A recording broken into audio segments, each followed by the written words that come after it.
반쯤 전환이 돼서 차량 위주로도 좀 반되고 서울 쪽으로도 반이 되다 보니까 앞에 뭐 연쇄적으로 이렇게 탈선이 되지 않았나.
네, 지난 토요일 아침 강릉역을 출발한 KTX 열차가 탈선하는 사고가 일어났습니다.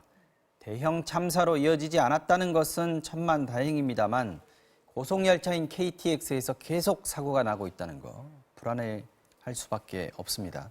임방글 변호사님과 함께 말씀 나눠보겠습니다. 변호사님 안녕하세요. 안녕하세요. 정말 큰일 날 뻔했습니다. 네.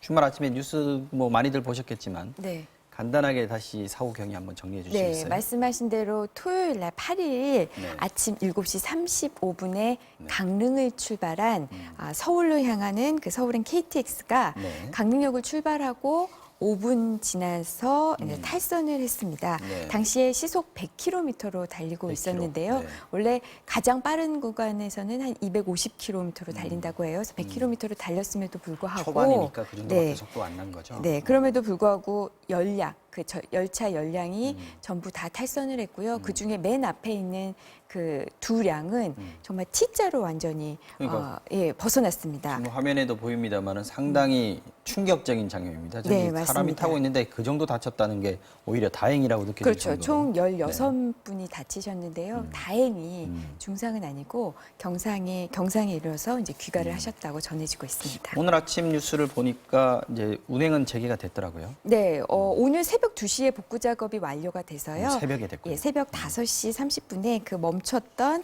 그 강릉역에서 진부역 구간에 첫 열차가 다녔는데 이제는 그러니까 어제는 그 부분이 안 다녔던 거 아니에요. 그래서 거길 이제 셔틀버스를 운행을 했는데요. 진부역에서 강릉역까지 또 강릉역에서 진부역까지. 그러니까 셔틀버스 45인승 45대가 투입됐다고 하는데요. 그게 강릉역에서 서울을 가기 위해서 강릉역에서 버스를 타고 진부역까지 한 40분 정도 걸려서 간 다음에 거기서 KTX를 타고요. 마찬가지로 서울에서도 강릉 가는 것도 그런 식으로 셔틀버스를 이용해서 굉장히 많은 분들이 불편을 겪으셨습니다. 원래 서울역 도착하려고 했던 시간보다 한 3시간 정도 늦어졌다고 그렇게 얘기를 하더라고요. 네. 어쨌든 피해가 좀 꽤 있었습니다. 자, 사고 원인은 일단 선로 전환기 고장으로 추정된다고 하는데요. 이 원인에 대해서 자세한 얘기는 전문가 연결해서 좀 들어보고 오겠습니다. 김찬호 서울과학기술대 안전공학과 교수님 전화 연결돼 있습니다. 김 교수님. 네, 수고 많으십니다. 네, 안녕하십니까. 자, 제가 아까 원인에 대해서 말씀드리면서 선로 전환기라고 했는데 이 기계가 그 선로가 갈라질 때 열차 진행 방향에 따라서 그때 이제 바꿔주는 그런 기계지 않습니까? 어떤 고장이 어떻게 난 겁니까, 이게? 열차 선로가 갈라질 때 네네. 열차를 어느 쪽 방향으로 갈 것이냐를 결정을 해서 그쪽 방향으로 열차를 갖다가 진행시키도록끔 방향을 바꿔주는 이것을 이제 선로 전환기라고 하는데 이번 사고의 근본적인 원인은 이 선로 전환기가 제대로 지금 작동을 해서 방향을 바꿔주지 못하고 덜 붙은 상태라든지 이런 상태로 고장이 나 있었던 것 같습니다. 그래서 그 덜 붙은 상태 틈으로 열차 바퀴가 걸려서 빠지면서 전체적으로 탈선한 것이 아닌가 이렇게 생각을 하고 있습니다. 완전히 전환이 안 돼 있다. 완전히 제껴지지 않았다. 이렇게 봐야 되는군요. 이걸 철로가 이제 밀착도라고 하는데 완전히 밀착이 돼서 방향이 바뀌는 것을 정상적으로 바꿔줘야 되는데 완전 밀착이 되지 않으면은 그 사이 틈으로 바퀴가 들어가면서 탈선을 하게 되는 겁니다. 그렇군요. 그런데 이게 선로 전환기 고장이면 어디가 고장이라고 지금 원격으로 시스템상 신호가 가기로 돼 있는 건데 이 신호 가는 이 체계도 지금 이번에는 잘못됐다고 하더라고요. 이건 어떻게 네, 잘못된 지금 이제 겁니까? 보도에 의할 것 같으면은 네. 그 인근에 선로 전환기가 2개가 설치가 되어 있었는데 네. 고장난 선로 전환기의 그 신호가 네. 서로 바뀌어가지고 고장이 나지 않은 것처럼 이렇게 신호 표시가 되는 바람에 네. 열차는 정상적으로 선로 전환이 되어 있다고 판단하고 그냥 그대로 진행을 해서 탈선 사고가 난 것으로 이렇게 지금 1차적인 원인 조사에서 분석이 되고 있습니다. 그러니까 이게 고장 난 거는 고장 안 났다고 신호가 갔고 그렇습니다. 고장이 안 난 건 고장 났다가 신호가 갔는데 예, 신호가 고장 안 난 게 고장 났다고 됐으니까 이제 안 난 것만 봤다는 거잖아요. 그죠? 회로가 바뀌어가지고 고장이 난 것이 고장이 안 난 것으로 되고 고장 안 난 것이 고장 난 것으로 이렇게 돼가지고서 이번 사고가 근본적으로 발생하게 된 원인이라고 이렇게 현장 조사에서 밝혀지고 있습니다. 네. 교수님 근데 이 KTX 탈선 사고가 이번이 처음이 아닙니다. 그죠? 그렇습니다. 지난 2011년도 광명 일직터널 탈선 사고 이거 제가 기억이 나는데 이때도 예, 선로 전환기 문제라고 그랬었어요. 그렇습니다. 그때도 선로 전환기가 문제가 있었습니다. 선로 전환기에 나트가 하나 빠진 바람에 선로 전환이 제대로 되지 않아가지고 탈선한 걸로 그렇게 그 당시에도 너트가 빠졌다. 밝혀졌습니다. 예. 그러면 그때 7년 전에 이런 사고가 있었으면 사실 선로 전환기는 좀 가장 신경 써서 좀 점검을 해야 되는 그런 부분 아닙니까? 물론입니다. 열차 그 철도 고속 열차의 안전에서 가장 중요한 것은 뭐냐면은 이 노반 시설 중에서 선로입니다. 네. 선로 전환한 부분에서 이런 오작동이 일어난다고 하게 되면은 아주 대형 사고가 발생할 가능성이 있기 때문에 이 선로 전환기의 안전 문제에서는 특히 정밀하게 이걸 관리를 했어야 되는데 이전에 똑같은 사고가 났는데도 불구하고 지금 네. 다시 같은 사고가 반복된다고 하는 것은 선로 전환기에 대한 안전 관리가 그동안 굉장히 좀 잘못 진행되어 오는 것으로서 이렇게 판단할 수 있겠습니다. 그러니까요. 심각한 것 같습니다. 이번 사고는 교수님 그 다행히 KTX가 속도를 이제 높이기 시작하는 그런 이제 출발한 지 얼마 안 되는 때여서 아까 말씀드렸듯이 한 100km 조금 넘는 그런 정도 속도였지만 지금 이게 그 인명 피해도 그래서 조금 적었다, 좀 약했다 이렇게 볼 수 있는데 만약에 이게 제대로 최고 속도로 달리는 상황 이때 이제 이런 탈선 사고가 일어났다 이러면 어떤 일이 벌어집니까? 실제 그런 일이 발생할 수가 있습니다. 왜냐하면은 이 고속철도가 통과하는 역이 있습니다. 통과하는 역에도 선로 지금 전환기가 다 설치가 되어 있는데 그러니까요. 만약에 그러한 통과하는 역에서 고속으로 달리다가 300km 정도의 고속으로 달리다가 선로 전환기 문제로 탈선한다고 하게 되면 엄청난 사고 되죠. 실제 그 1998년 6월 3일 독일에서 이체 고속철도 사고가 났는데 그 당시에 101명 사망에 88명 부상이 발생했어요. 총 287명 승객 중에 3분의 2가 사망이나 부상할 정도로 아주 그냥 그 독일 열차 사고 중에서는 제일 큰 열차 사고로 기록이 되고 있죠. 네. 그래서 더 조심을 해야 되는 상황인 것 같습니다. 교수님 고맙습니다.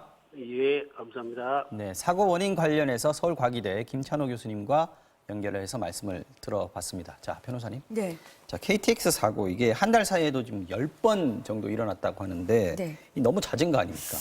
그 제가 그 한번 그 통계를 찾아보니까요. 작년 한 해 동안 이 코레일 KTX와 관련된 사고가 한 120건 정도가 나오더라고요. 120건이요? 네, 그렇게 따지면 한 달에 10건이 평균적인가라고도 생각하실 수 있겠는데 문제는 사고의 이런 질이 좀 달라요. 왜냐하면 작년까지 나왔던 사고들은 보면 대부분 뭐 지연이라든지 뭐 이런 좀 인명사고는 좀 거리가 먼 건데요.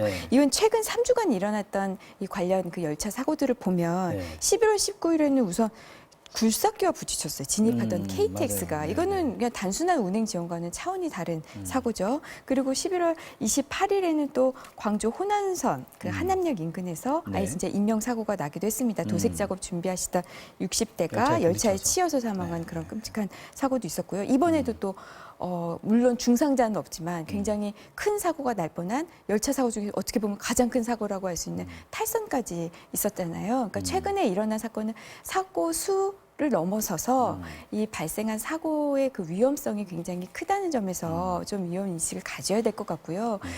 며칠 전에 언론에서도 이 12월 5일이었나요? 네네. 이낙연 국무총리가 아예 코레일 본사에 찾아가서 철도 안전대책 개선 방안을 마련하라라고 지시했거든요. 이런 네. 일련의 사고들이 있으니까. 근데 그런 이야기를 나오고 3일 만에 이런 큰 커다란 탈선 사고가 났다는 점에서 네. 지금 국토교통부뿐만 아니라 이런 코레일 전부 다 이런 사고 방지, 예방 이런 네. 부분에 대해서 좀 더 위험 의식을 더 갖고 좀 대책을 좀 철저하게 마련해야 될 것 같습니다. 네. 이게 지금 아까 말씀하신 그런 사고들은 보면은 어떤 뭐 기계나 뭐 장치의 문제도 있겠습니다만은 네.